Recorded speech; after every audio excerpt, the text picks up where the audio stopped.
Ready. Play.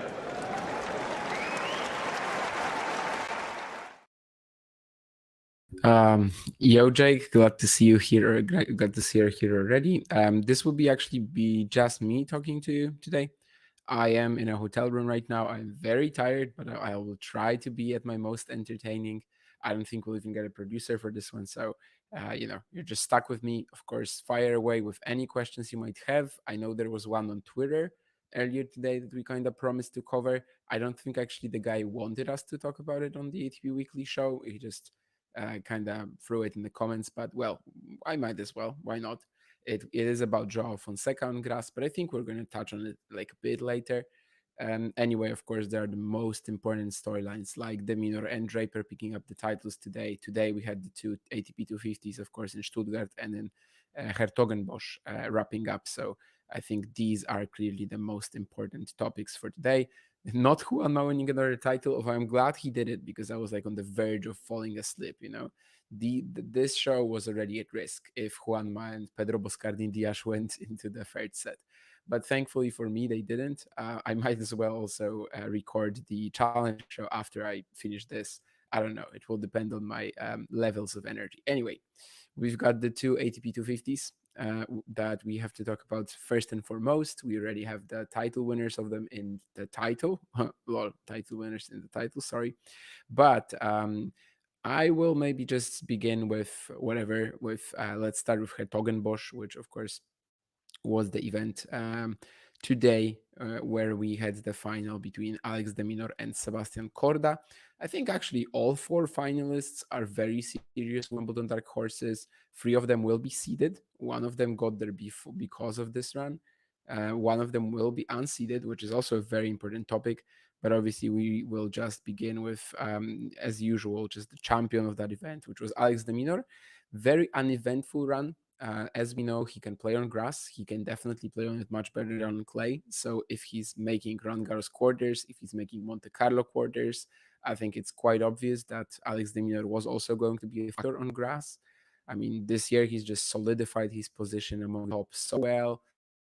He's an actual Turin threat, unlike last year, where I think, well, he was in the conversation, right? But he was 600 points away, so he needed a massive run, basically. And well, he never got there, obviously. But this time he starts the grass season title already, and no sets lost, right? And basically, the match against Zizou Bergs maybe is the one that we will remember most, which is pretty crazy given he played Gomber, he played Milos Raonic, Sebastian Korda. And yeah, that was the extent of the demon this week, really. And hello, I did not see a trophy ceremony in Hertogenbosch, so you tell me what it was, actually. Corda, yeah, I know. I will have to praise Sebastian Corda some. Ghosty, I'm sorry, but I will have to. And there's also a great comment on the Minaur. Gotta admire the Minaur maximizing everything, absolutely everything in his game. Always enjoyed his game on the grass. I think that is where we see more of an offensive mindset from ADM. I think right now we see that more offensive mindset from ADM virtually anywhere. And it's a big part of why he's so good now, right? It's a big part of the progress that he's made. It's a big part of why he might actually be a touring contender this year. And I think obviously Clay kind of takes some of that away from him. Clay is not exactly where he's going to be at his finest doing that. However, on grass, absolutely, I think this is a big part of that. Oh, and we have a surprise guest. Well, apparently I'm not alone today. Hello, You're not alone. Hello, Damien. Lovely to see you. Yeah, how am I sounding? Do I need to fix my settings? No, everything is fine. Honestly, I just started talking about Alex de Minaur, so you didn't miss anything. Okay. You will definitely help me out because my energy level is right down there. But that's good. Yeah, so funny story. I was about to go and record something else. happened to turn on ATP Weekly just while I was setting up and whatnot, and saw you on your own. Like, I gotta have my man's back. So I'm here to help. So we're talking about Alex de Minaur, right? So is this his second grass court title? Where was his first? Eastbourne? Probably, yeah. Yes, it would have been, yeah.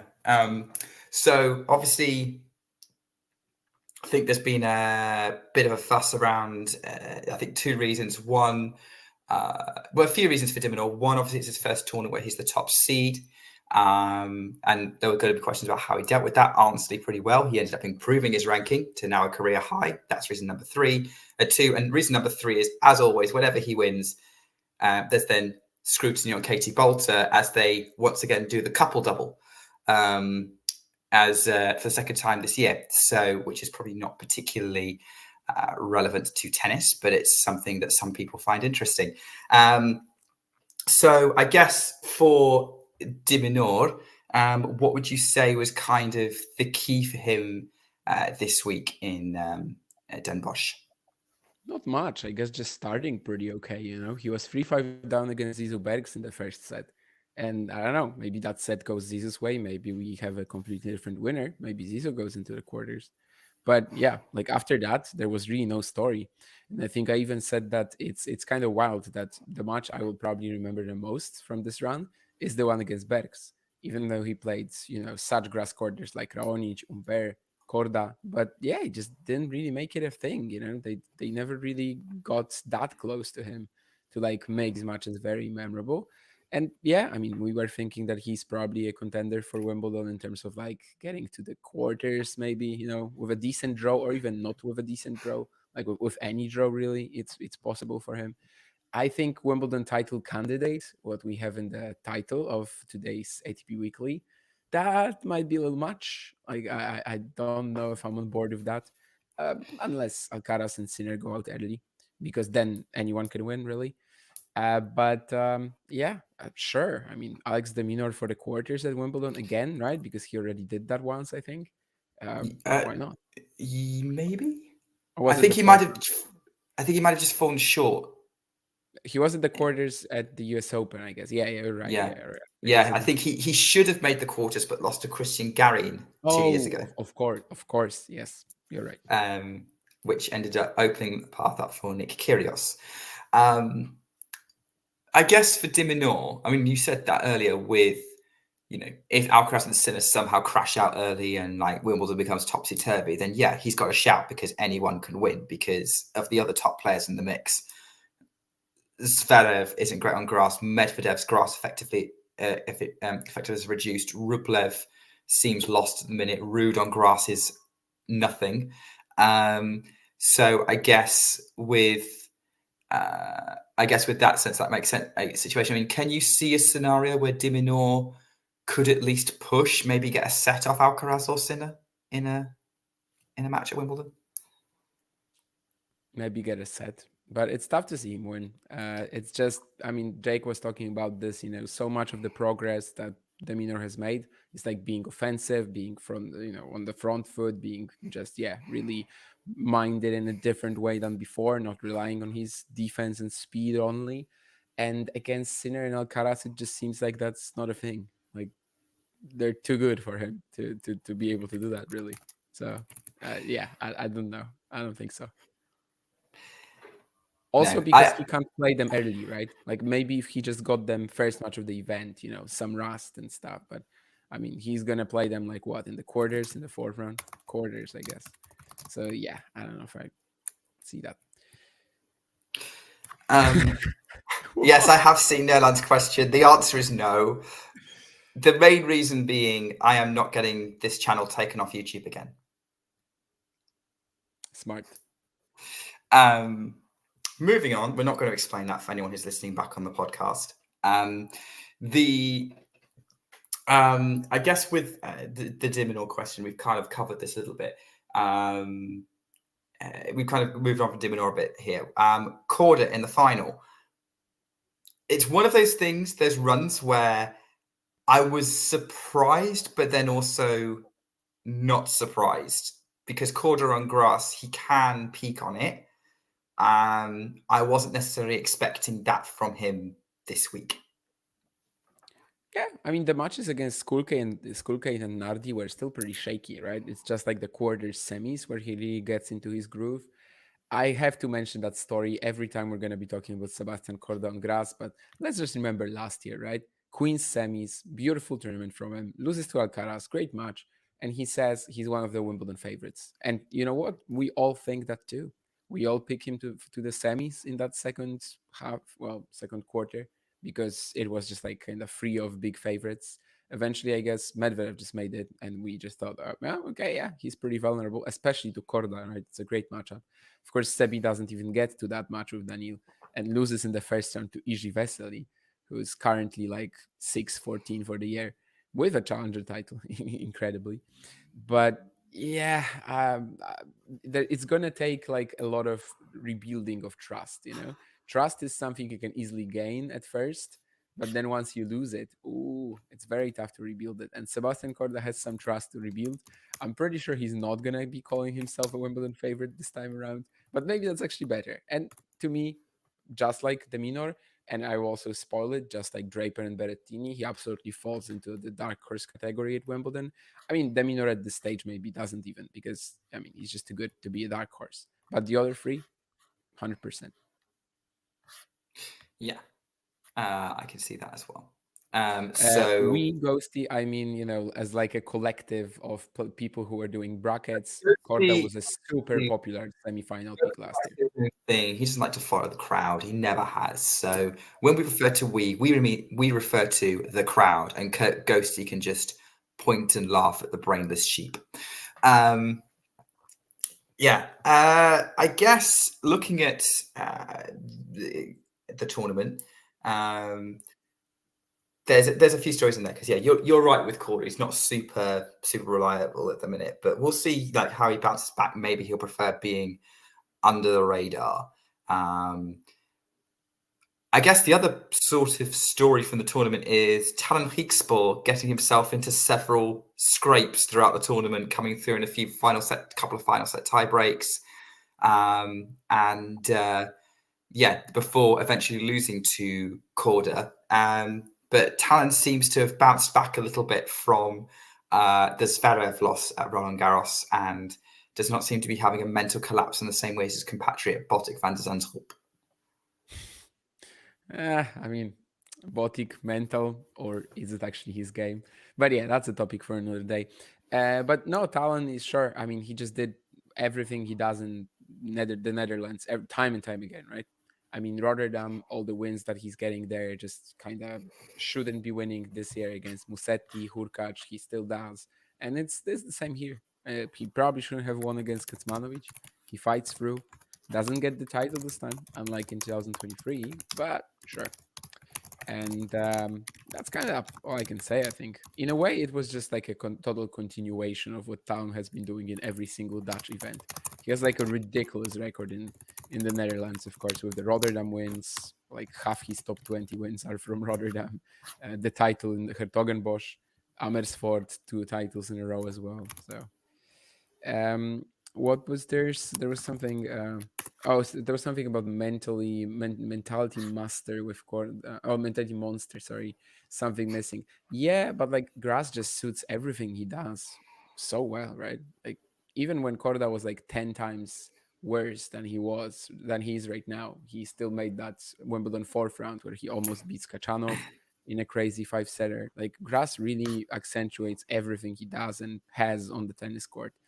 Will he use it? I don't know, but it is a thing. Ranking-wise in general, about Bergs. This is about Zizou Bergs. Top 50? Why not? Probably not much more.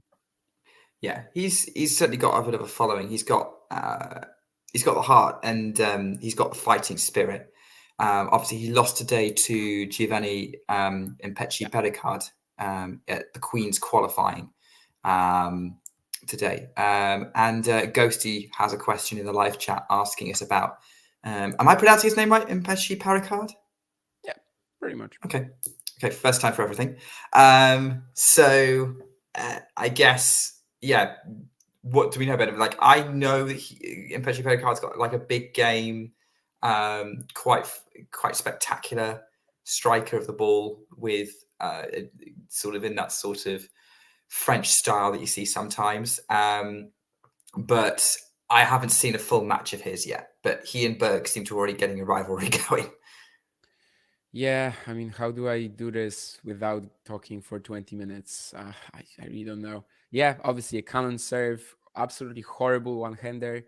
Uh, just throw it out into the bin. However, when he has time on it, so actually he started doing well on clay at the beginning of his career, and now we're kind of we're kind of going full circle, right? Because he won Lyon, and that's when he actually can hit through the shot. It's not a weakness anymore. He's really like tapped into his athletic potential this year, which I didn't really know if he had it to this extent at least. But the way he was playing in Lyon, he was actually outplaying Echeverry of the baseline a lot of the time, which is crazy if you think of last year's in Petr Pericard was just cannon serve, zero baseline game. But yeah, I mean, clearly, I mean, he's like a better Chris Eubanks. There's nothing that Chris Eubanks does better than Giovanni Petr Pericard. So you can already kind of tell where I'm headed with this. If Chris Eubanks got that sort of run at Wimbledon, I'm not saying at Wimbledon specifically because Petr Pericard can redo it on any court. But like, yeah, sure. I mean, the guy will have a very successful career. I wasn't always a believer. I thought he might end up being one of these serve bots who just, don't really follow it up with anything else. However, yeah, just the way that he's been able to develop, especially athletically this year, is taking his game to a completely new level, just making him so much more reliable. And in fact, he's actually been better in like slower conditions. Again, same with the Acapulco title that he won earlier this year in on the Challenger Tour, but of course it's the same courts. So similarly to Lyon, like that's actually where he shines right now to me. I think grass, it's going to be a bit trickier for him simply because it's going to be a lottery in a lot of the matches. And it's already been. I mean, he played like what? Was it Vadim Ursu maybe and Benjamin Hassan in Stuttgart qualies that like he had lottery matches against? Like that's going to happen all the time. But in a way, I mean, Chris Eubanks made Wimbledon quarters like this, right? Just lottery matches. Same with Mallorca. So it's doable. I just think maybe that's not what Petr Pericard should be aiming for. I think he should be aiming for more consistent success than Chris, was very likely falling out of the top 100 in the next 2-3 weeks. Is Stefano Tsitsipas potentially a model? I mean, the one-handed backhand comment was what maybe tipped me off in that direction. I mean, that's probably the end of it, right? I mean, Steph is so much more as like an all-court attacker and stuff, but at the same time, of course, Petr Pericard is taller, bigger, and yeah, I don't know, just a different mold. But I think Chris Eubanks is just like the perfect comparison. We're never gonna get a better one. And of course, Petr Pericard to me is in many ways an improved version of Chris's game. Is it easier to return the second serves on grass or clay? Clay, surely, because it's still slower, but bounces higher.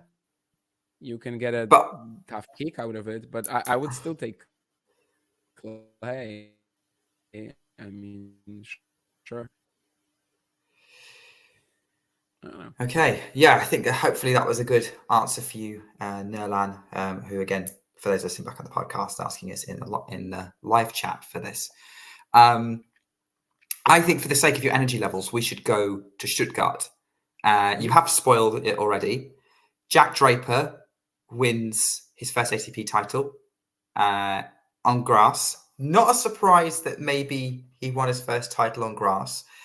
I think the surprise for me was who he beat to achieve that, because much like the tournament organizers, I thought it would be Matteo Berrettini walking away with the Stuttgart title.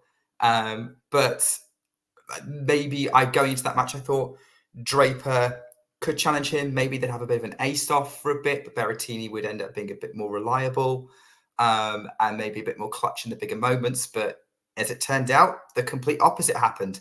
What was your read on that result? Yeah, I honestly didn't get to watch too much of that final. Today was a bit crazy. I'm in Poznan, the Challenger, so the qualifying there, and 5 Challenger finals to watch the entire day.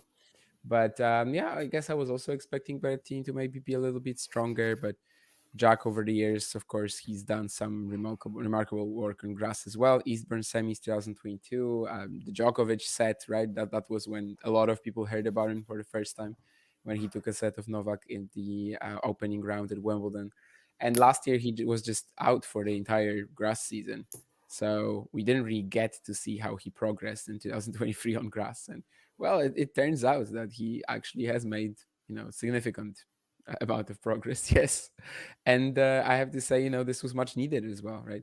Because after Sofia and Auckland at the beginning of, no, not Auckland, what was the Adelaide at the beginning of the season? Adelaide, Adelaide, yeah. yeah, Adelaide at the beginning of the season. I think a lot of us were a little disappointed with how this was going. And Jack, even though he was healthy for the most part, was still struggling with some fitness issues and also losing matches. Yeah, just probably shouldn't be losing at this stage. I don't know, like Chris O'Connell, Jesper de Jong, right? And yeah, this is huge. I hope this really makes him a massive contender at Wimbledon. Very likely makes him a seed already. Of course, he's not defending any points in Queens because, as I said, he was injured for the entire grass swing last year. So yeah, my expectations are super high. He played the Minaur right at Wimbledon a couple 2 years ago. It was a very good match. They've kind of also formed a rivalry, a la Petri Pericat Bergs that you mentioned. Also, of course, by the way, Alex, that was yeah, I very much agree with this comment, and just in general, the clutch factor in Zizou is a little shaky for sure. And he's lost a lot of matches like this already, like the one against Deminor here, even the first set where he really should have won. Kecmanovic in Gstaad last year, that was such a good chance for a semi too. But well, maybe that's also something he can work on. But yeah, Jack Draper, Wimbledon dark horse, sure, fire away. Do you see him as a threat to Carlos Alcaraz in the second round of Queens? Yeah, of Yeah, course. assuming Alcaraz gets through France Cerundolo, of course. That's actually the draw. Jesus, Yeah. that's Alcaraz has got insane. Cerundolo first round. Draper's got Navone in his first round, and the winners of those two matches play each other. So Draper is going to beat Navone. I can tell you on grass. Yeah. But also, this is interesting then because, of course, Draper won a title just now, and Fran Cerundo won a grass title last year as well, right, in Eastbourne. So, yeah, that's tough. But if we remember Queens last year, I mean, Alcaraz almost lost to Rinderknecht He and did. then still ended up winning the title. So maybe a similar thing here. I was also very actually high on Draper Alcaraz in the second round in Paris if it happened. Of course, it didn't because Jack lost to Jesper de Jong. But given what we saw in that second round from Jesper, I think Jack would have had a shot. I mean, at least to make it close. Yeah, that was one of the things that sort of stood out to me, and like I agree with you. I think Draper did really well, and like the guys in the chat, I was kind of half paying attention to the match, but I will be honest, I was more paying attention to Bolter Raducanu in Nottingham. Unsurprisingly, maybe a bit like you were probably paying more attention to a challenger match, which you would because you were there, you were actually there. But I would agree. Yeah, he didn't really as the match went on, Draper just locked down against Berrettini, and as Matthew says, didn't give really Berrettini much of a look in, and that's kind of how good. I mean, Berrettini on grass, I kind of went into this thinking, oh, this is a slam dunk. Like as the draw progressed, I was like, surely Berrettini's going to win this. He only loses to like Wimbledon champions on grass. I think this is a good sign for Jack Draper. Lorenzo Sonego. Yeah, but like he was clearly unfit in that match, of course. Yeah. When he's like able to do something, he's like, yeah. How much of a setback is this loss going to be for him, especially since he's trying to climb the rankings again? Nada. I really don't think it is. I mean, I was looking at a crazy possibility of Matteo Berrettini winning Stuttgart and then winning Halle, and that's how he could actually be a seed for Wimbledon. now that's not an option, even with the Halle title. But it sounds ridiculous, but the guy has already done it, right? I mean, the guy won Stuttgart Queens 2 years ago. Yeah. Then, of course, at Wimbledon, he was like one of the top 2-3 favorites, and he can't play it because of COVID. So that was brutal. Hopefully, nothing like that anymore. And yeah, I do consider him a huge threat at Wimbledon, and especially as he's unseeded. I think when the Wimbledon draw comes out, we're all going to be sitting, wherever, let's say on a Talking Tennis stream, and we're going to be looking, where is Matteo Berrettini? Which seed was unlucky enough to get Matteo Berrettini in their first 2 rounds? Because that will really mean a great deal. Like, let's throw him into Carlos Alcaraz's or Yannick Sinner's first or second round. Huge upset. Like, there's no player in the draw that Matteo Berrettini cannot beat on grass. Yeah, I would agree with that, especially of the current generation. He got a set off Alcaraz last year. First couple of sets were pretty competitive in that match. And that was right after that Sonego loss, where like he was crying coming off the court, and we are thinking, okay, so no chance he does anything at Wimbledon. And like from the first match, he's amazing there. Can't remember who was the seed that he beat. I think he beat Humbert at the US Open, but at Wimbledon, that must have been someone else. I don't remember, but yeah. Anyway, that's kind of it. Shane Berrettini is not playing Queens, says Matthew. He seems to kind of like jump back and forth, right, between Queens and Halle over the years. He's done Queens at least the last few years. Like he won it in 2021 and 2022. And 22. Didn't play in 2023. I saw him live in Halle in 2019. Yeah, so he's played Queens the last few years. I think he's very popular with the Brits, so the British fans are missing him.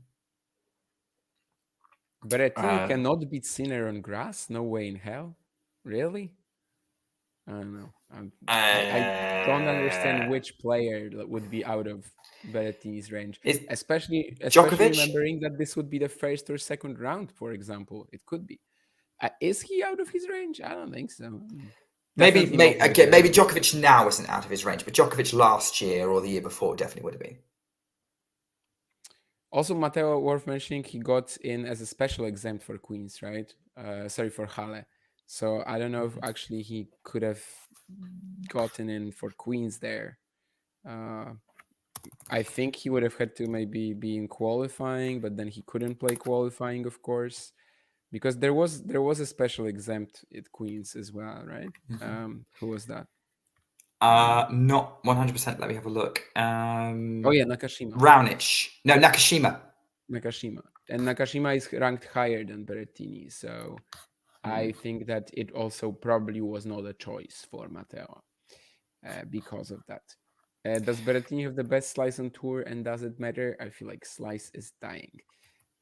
Best slice on tour, I wouldn't say so. He's definitely very effective at making it, just setting up the forehand and kind of making these simple patterns super effective.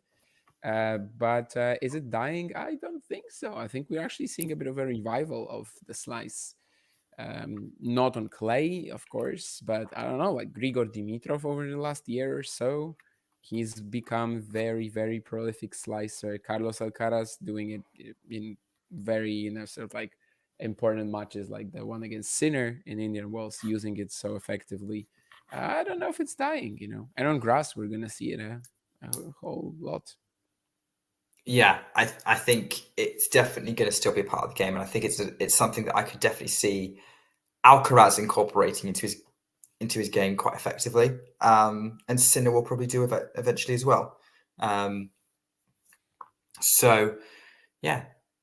think that's all the stories from Stuttgart, having a look at the results. In terms of the finalists, like Draper and Berrettini probably putting themselves into the mix of people who could win Wimbledon if Alcaraz and Sinner crashed out with de Minaur. All four finalists this week. They are very much including Korda in that. Team. Okay. Yeah. I mean, Korda is, of course, in a bit of a... Well, I can't quite put Korda next to de Minaur, right? I can't. No. Korda next to Draper? Oh, I think I can. Mm-hmm. Yeah, they have a similar thing. I think maybe Draper's maybe a bit more of a stretch. Thoughts on Out of team the three. potentially getting a wild card for Wimby? I think it's announced, right? Like I think it's just been stated that he's gonna get one. I think it's kind Expected, of not been officially confirmed by Wimbledon. but by team, yeah. Like Um, expected, in my opinion, just based on their wildcard strategy over the past few years. Like, at Roland Garros, I was thinking no way team gets a wildcard because just know that they don't give it out to non-French players other than Murray 1 year over the last 10. And at Wimbledon, I was just thinking, okay, so team is probably getting one. My thoughts, sure. I mean, there's not that many Brits you can really hand it out to and have it make sense.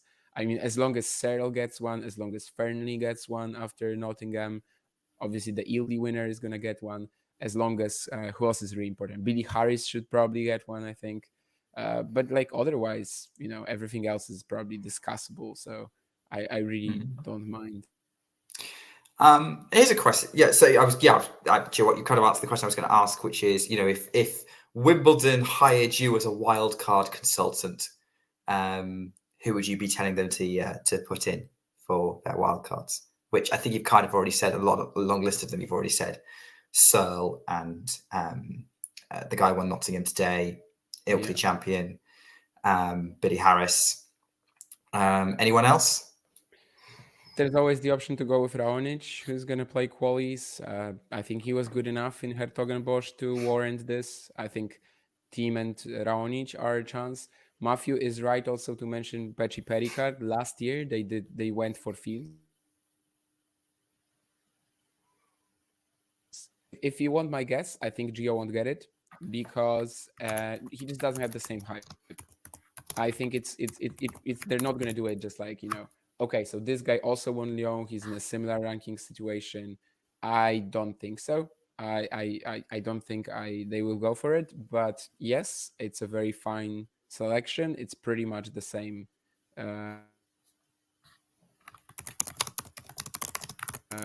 just option. You can't go wrong. Like if you really want to like fill it up, then you can't go wrong with Paul Jab, you can't go wrong with Arthur Ferry. Which of these guys are going to get it? I don't know. I mean, Jab obviously has some good history at Wimbledon with the Kyrgios 5-setter. Ferry has good history with the Medvedev round one last year, or at least, he's gotten wildcards before. Pennington Jones is always somewhere there. But I think like Searle, Fernley, Billy Harris, yeah, like these three, I would be surprised if one of them doesn't get it. I mean, Fernley could be a qualifying wildcard theoretically, but I don't know. I mean, you kind of have to give it to him, I think, after Nottingham. Yeah, I think Nottingham definitely showed there's plenty of other Brits in the sea, as it were, especially when they knocked out the top two seeds, Evans and Norrie.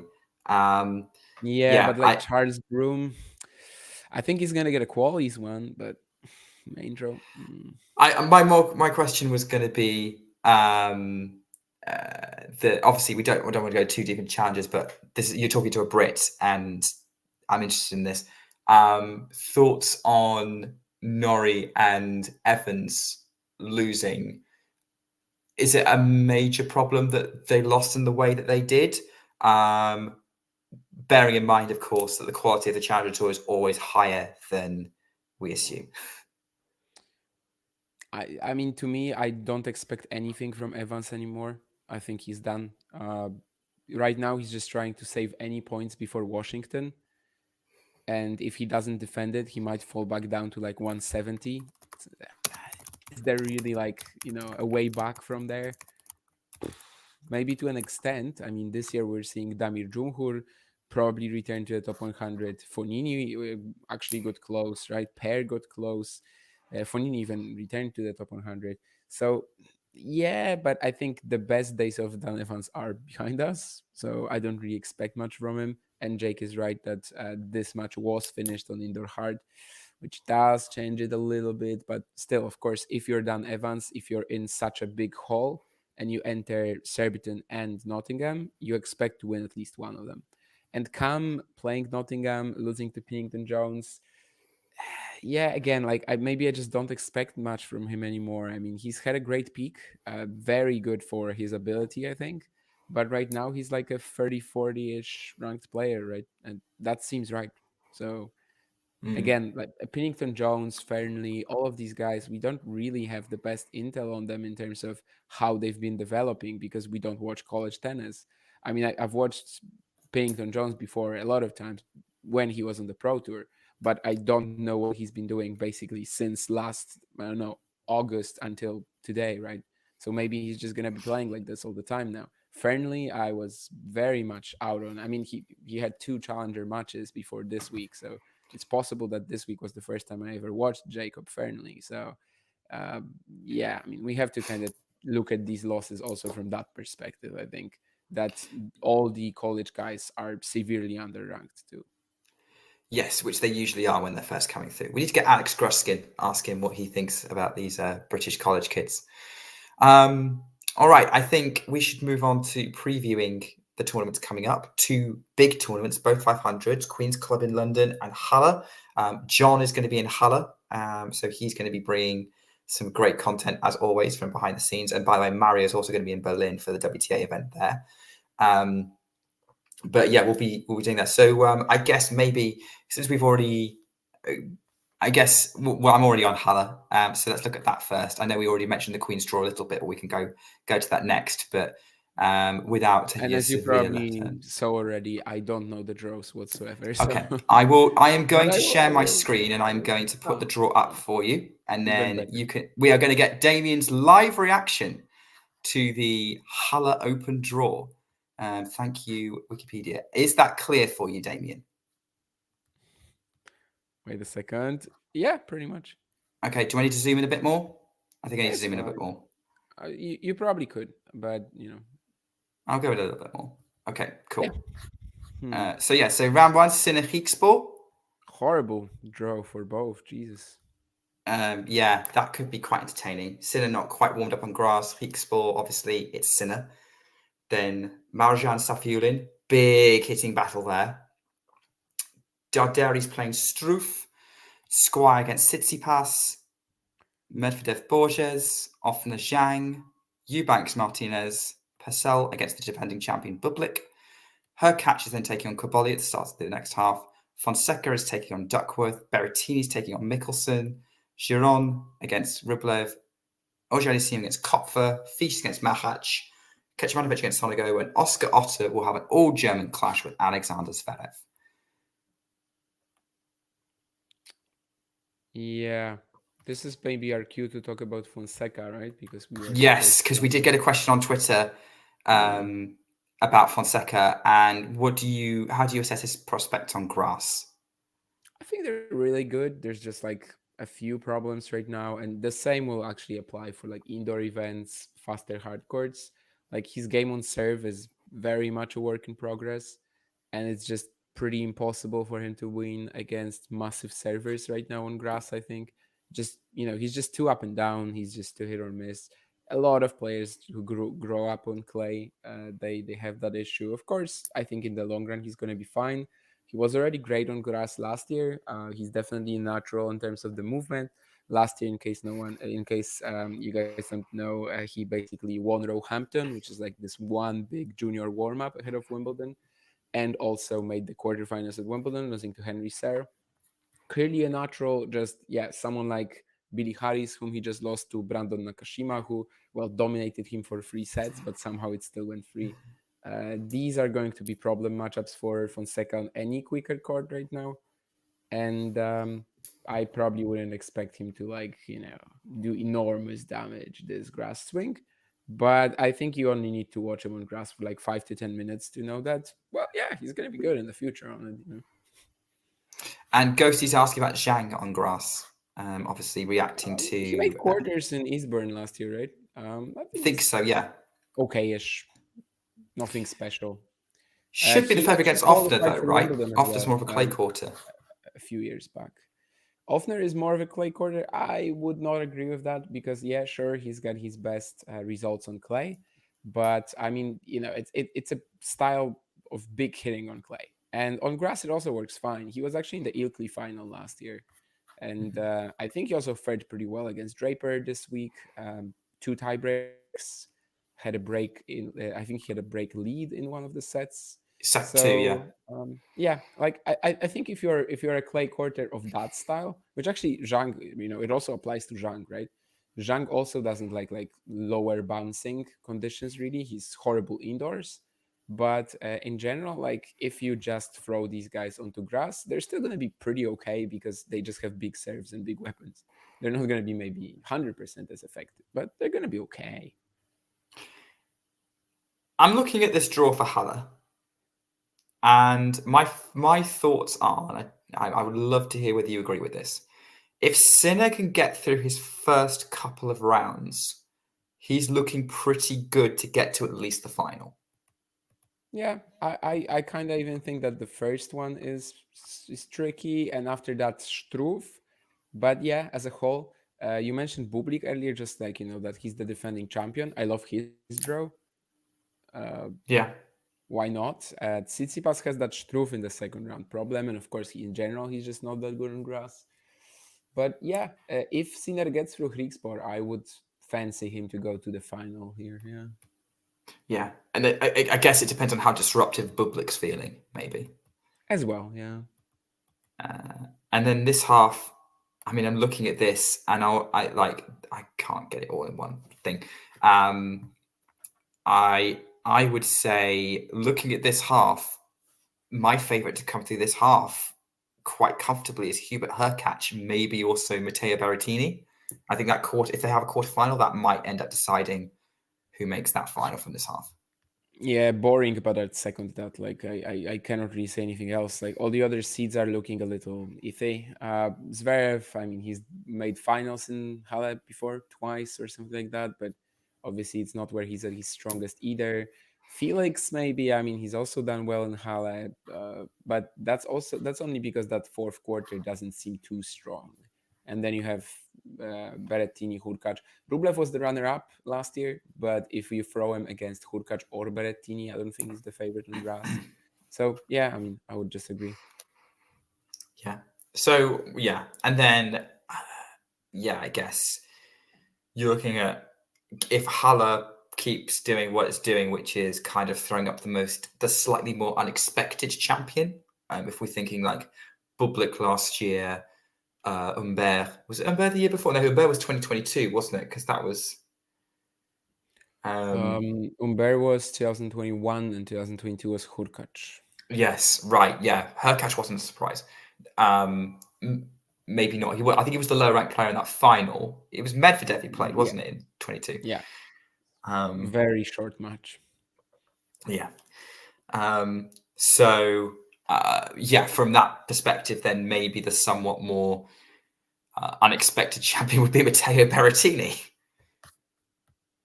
Sure. Or João Fonseca. That would be really out there.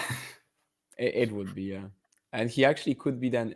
Actually, if Fonseca won a 500 right now, he'd probably join Raonic as like a player who got super high up in the rankings without ever winning a challenger. Because why would he ever play a challenger if he won a 500 right now? Exactly. Yeah, Raonic that doesn't happen very often. Doesn't have a challenger title, by the way. Who doesn't? Raonic. Yeah, I figured that's probably what you're saying. Do you think he ever will? Do you think he'll drop down to challengers and win one? Do you think he'll just? I was thinking about it. I remember even like last year with Jakub, we were wondering like maybe Raonic shows up in one of these Canadian events and just ruins that stat. But I don't know. Doesn't seem like it for now. It doesn't make a lot of sense for him, does it? So as long as he's, anytime he's back, he's competitive enough to like win two matches in an event, probably not.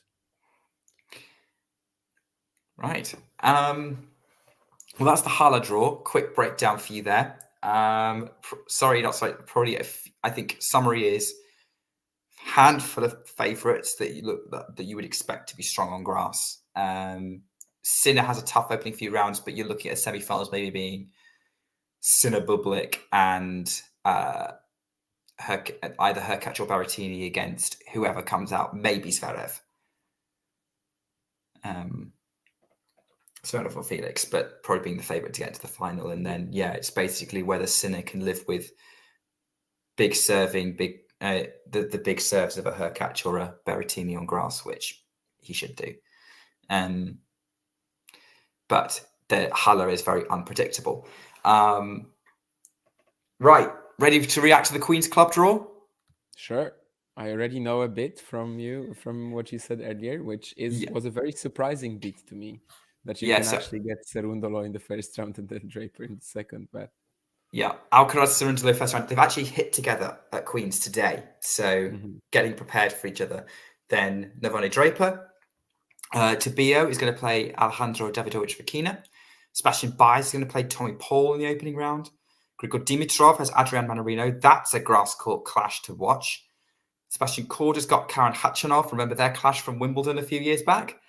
That could get interesting. Hichikata's got Tiafoe. Arnaldi's got Humbert. And then the bottom half of the draw, Holger Rune's got Jordan Thompson. And then the Brits show up as Andy Murray deals with Alexei Papirin. Milos Raonic is in for protected rank. He's playing Cameron Norrie in the opening round. Big name clash there. Tara Daniel playing Taylor Fritz. Ben Shelton against Pechi Pericard. That's going to be a lot of fun. Echeverri is going to take on the wild card Billy Harris. Dan Evans has got Brandon Nakashima, and Lorenzo Musetti has got a nightmare draw against Alex de Minaur. It's like Queen's Club don't want any seeds after the first round. Yeah, I was just looking at Jake's question. Can you please explain Gian Marino not being able to even find form on his beloved grass? I mean, it's not like it was only the clay season where he sucked, right? I mean, it was the whole hardcourt one as well, other than Australia. So I don't know. Maybe that's over. Maybe the whole age is finally overtaking Adrian Manarino. Yeah, maybe the whole renaissance that we got last year, is over. I don't know. But yeah, it is kind of worrying that his form on grass has not improved for sure. I was looking at some of his prior seasons and, just seeing if after a horrible time on the clay, can he bounce back right away? And most of the time he did, although there were a couple of seasons when he goes to Surbiton, for example, loses in the first round, and then he goes to, I don't know, Hertogenbosch and wins it. So, there were a few other, I guess, there were a few other years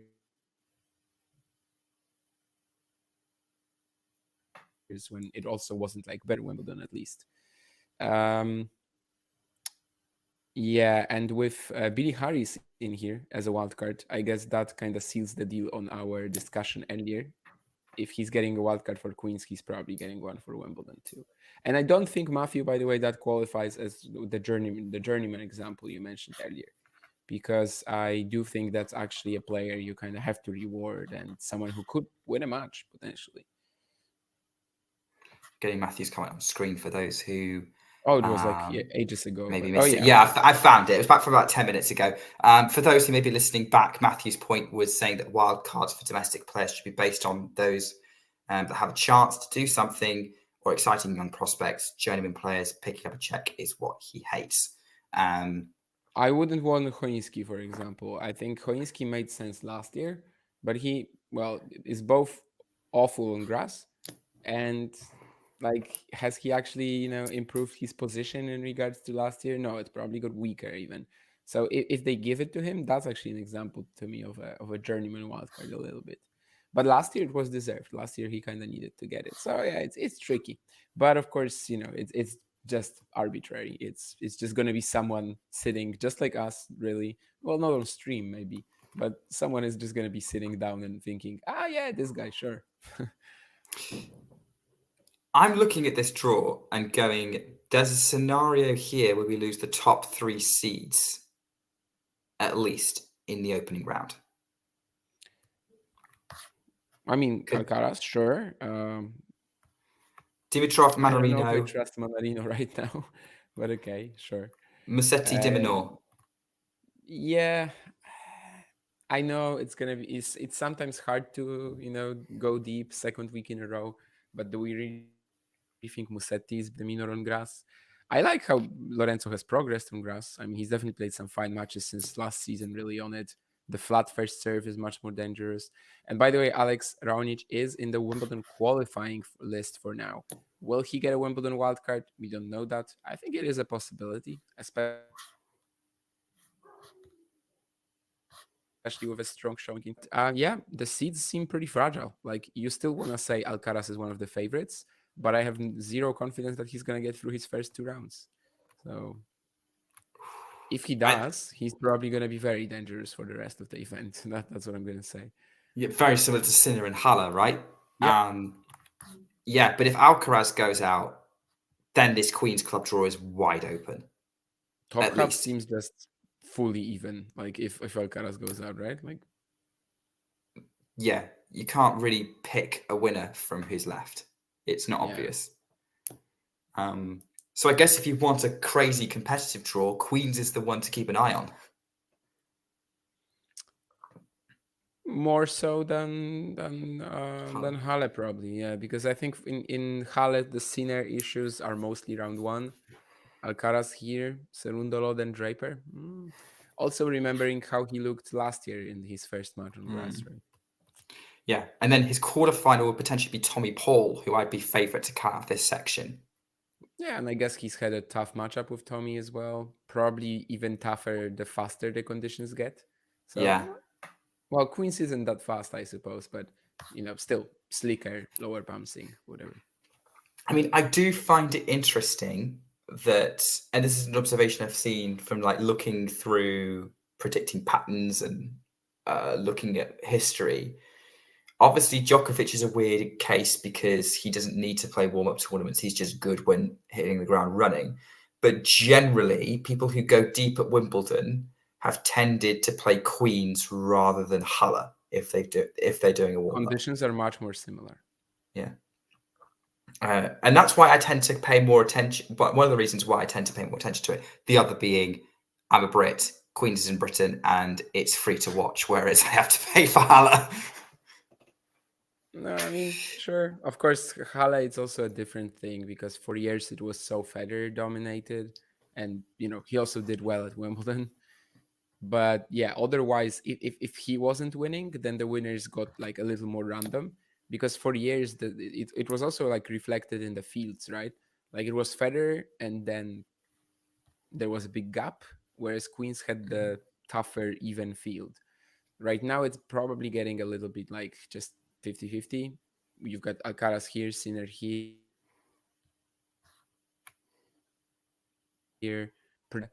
But yeah, certainly Queens is much, much more similar to Wimbledon. These German grass events are a lot more old school. Yeah, I would agree with that, although maybe not so much on the WTA side. I do think it's interesting that Berlin has seems to be producing more of a stronger form players at the WTA event, but wrong show for that. For this one, I do think there is I think I could see, for example, although we're talking about Alcaraz being very vulnerable at Queens and Sinner potentially being vulnerable in Halle, and maybe things opening up a bit on this grass court seat, like the warm-ups. There is an argument that maybe the most exciting prospect going into Wimbledon is that Sinner wins Halle and Alcaraz wins Queens. And then you've got the two favourites who are heavy favourites kind of at different halves of the draw and kind of creating this more of a sense of two unstoppable forces kind of converging in the final potentially. In terms of I don't think building what they hype. do in Halle and Queens really influences their chances at Wimbledon that much. I mean, of course, it's better to have a good lead up, but like, let's imagine that Alcaraz loses to Draper, Sinner loses to Fabian Marozsan, whatever. I don't think that's going to happen, but I just wanted to find someone from the second round. And they still enter Wimbledon as big favorites. And even if they win, they still enter Wimbledon as big favorites, but you remember that it's grass and that it's more lotteries and that if they draw again at Wimbledon, Matteo Berrettini, someone else early, like Quentin Alice last year, like if Sinner was just a little bit less sharp on the a little bit less sharp on the day, Quentin Alice can easily beat Yannick Sinner there. Carlos almost went to a fifth set with Jari, for example. Like these sort of players can beat them on grass, whereas on clay that was not a possibility. On clay, we had different, I guess, ideas because we had the fitness issues for both of them.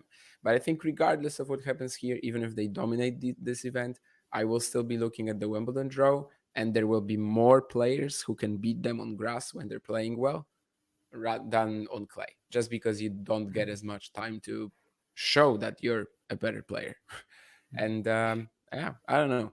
I think actually when we're gonna be discussing the Wimbledon draw, we're gonna be looking at a few names and where they landed, and it's very possible to me that one of the most popular names in that draw will be A. Matteo Berrettini, B. Hubert Hurkacz.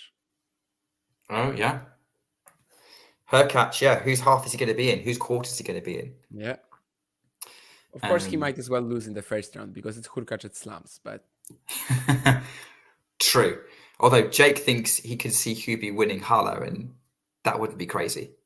I think we said that. So he's done it already, and yeah. then lost in the first round at Wimbledon. So maybe for his sake, it's better to lose early in Halle. Yeah, so far only Bublik has broken the Halle curse. Okay, well, I guess that wraps up all the kind of the preview. We've looked back, we've looked forward. Damien is probably looking forward to sleep. I'm much more awake than an hour ago. I might actually record the Challenger show as well, just to have like more time in the morning. Get the Challenger show recorded. Okay, well, look, there you go. I have energized Damien. This is good. I have succeeded at something today. Thank you for helping me out. I think it's more the recording that energized me, but thank you for helping me out. Certainly, it was easier, and well, Jake enjoyed it, and if Jake enjoyed it, that means it was a thing. It's always a success. Like if Jake doesn't enjoy something, you've done something horribly wrong. So yeah, but yeah. Well, thanks everyone for joining. I guess actually I do have one more thing I want to ask. How much are we reading into Djokovic's video that he released this week of him back in the gym? Is he trying to hype himself up for a Wimbledon return? I didn't see the video, so I don't really basically, he's got some kind of dressing on his knee, but it's not like a full bandage or anything. He's on an exercise bike. He's not necessarily trying, but he's mucking around with his team. So obviously having this surgery, he seems to be back in the gym. I think Alex de Minaur won the match today, by the way, Ghosty. But yeah, thoughts. Is this Djokovic propaganda, or is he saying, hey, I might actually make Wimbledon? Sounds like a good sign for the Olympics. I'm going to say this. If Djokovic makes Wimbledon, I don't think he wins it, given his state this year, plus the state of his knee. But sounds like a good sign for the Olympics. Which is probably what he's more interested in. At the moment, probably yes. Here we go. Well, there we go. And that about wraps up ATP Weekly. So I think it's time for Damien to record the Challenger show. I'm going to go and record another podcast as well. So we've got busy nights ahead for both of us. Please do like the video if you enjoyed this. Subscribe if you're new. And we will have more content coming over the next week. At the very least, we will be having lots of interviews and press conference content from Berlin and Halle. So the two big German grass court events. We don't know if we're going to have any live streams yet, but we will let you know. And keep an eye on the channel for that. And obviously, ATP Weekly will be back next week, as always. And Damien, I'm assuming you'll be on that. Yeah. Who knows? If time persists. Yeah, sure. I mean, it persists. Jesus. Yeah, I'm starting to mispronounce everything. But yeah, no, definitely, I probably will be. Definitely, I probably will be. Fantastic sentences. I think I ran out of steam like 2 minutes ago, and now okay. Damien's now deflated himself. Right let's make sure he keeps some energy. Thanks everyone for watching. Yeah, hey, Damien. Hopefully we'll be back next week to talk all things ATP. See you all then. If you enjoyed this video, make sure you hit that like button. Don't forget to subscribe and click that notification bell so you don't miss out on all things tennis.